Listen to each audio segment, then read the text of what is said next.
পড়া, নামাজে কি পড়া? অশুদ্ধ পড়া।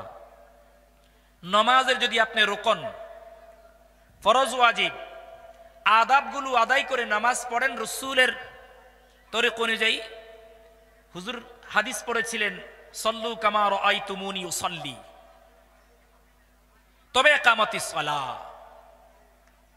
নামাজ কায়েম, নামাজ পড়ার অনেক ফজিলত আপনারা শুনেছেন এই পর্যন্ত। বহু ফজিলত হাদিসে পাকের ভিতরে এসছে নামাজের। এক হাদিসে রাসূল বলছেন না সাহাবীদেরকে, রাসূল শীতকালে ঘর থেকে বের হয়ে এক গাছ ধরে নাড়া দিলেন। আমাদের তো শীতকালে গাছের পাতাগুলো ঝরে যায় না, থাকে, ঝরে যায়। গাছের সমস্ত পাতাগুলো ঝরে গেল। রাসূল সাহাবীদেরকে বললেন, এই যে দেখলে যেমন গাছের পাতা ঝরে গেল, কেউ যদি যথাযথ নামাজের হক আদায় করে নামাজ আদায় করে, আল্লাহ পাক তার গুনাহগুলো এভাবে ঝাড়াইয়া দেয়, তার গুনাহগুলো মাফ করে দেয়। সুবহানাল্লাহ। অন্য বর্ণনায় আছে রাসূল বলছেন, তোমার ঘরের বাড়ির সামনে যদি 5টা পুকুর থাকে, পুষ্করিণী থাকে, নদী থাকে, নহর থাকে, তুমি যদি এই 5টা নহর অতিবাহিত করে এই পর্যন্ত পৌঁছো, দৈনন্দিন 5 বার গোসল করো, তোমার গায়ে কি কোনো ময়লা থাকতে পারে? সাহাবী বললেন না। রাসূল বললেন, ঠিক তদ্রুপ কেউ যদি নামাজের হুকুক আদায় করে নামাজ আদায় করে, তার মধ্যে কোনো ধরনের গুনাহ থাকতে পারে না। এজন্য নামাজের জন্য যে ওযু করা হয়, ওযুর যে ব্যবহৃত পানি, এই পানির ব্যাপারে উলামায়ে কেরাম, মুজতাহিদে কেরামের বহুমত। আবু হানিফা রাহমাতুল্লাহ আলাইহি বলে ওযুর পানি নাজাসাত, নাপাক। যদিও এটা ফতোয়া নয়। তিনি কেন নাপাক বললেন?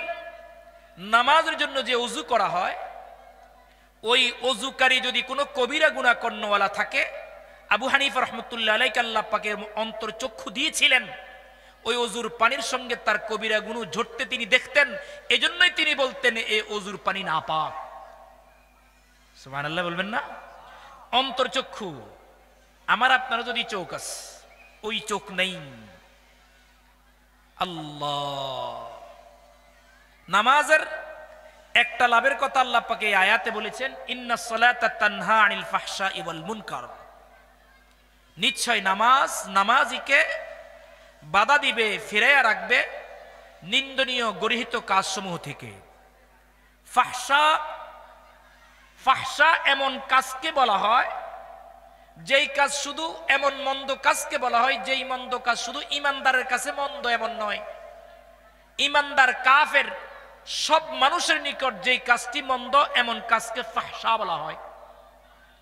জেনা শুধু ঈমানদারের নিকট খারাপ না, সবার নিকট খারাপ। বেবিচার, অন্যায়ভাবে লোক হত্যা করা, এগুলো ফাহশা।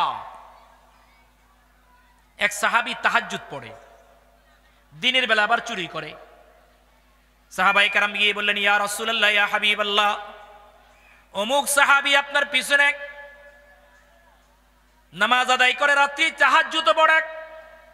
তাফসীর মারিফুল কুরআনে লম্বা চূড়া আলোচনা। রাসূলের সাহাবী বলে, আপনার সাহাবী 5 ওয়াক্ত নামাজ নয়, শুধু রাত্রে তাহাজ্জুদ পড়ে, আবার চুরি করে, তার এমন প্রমাণ রয়েছে কেউ অন্যান্য গুনার মধ্যে জড়িত। আল্লাহর রাসূল জবাবে বললেন, সাহাবীরা তার নামাজটা ঠিক হতে দাও।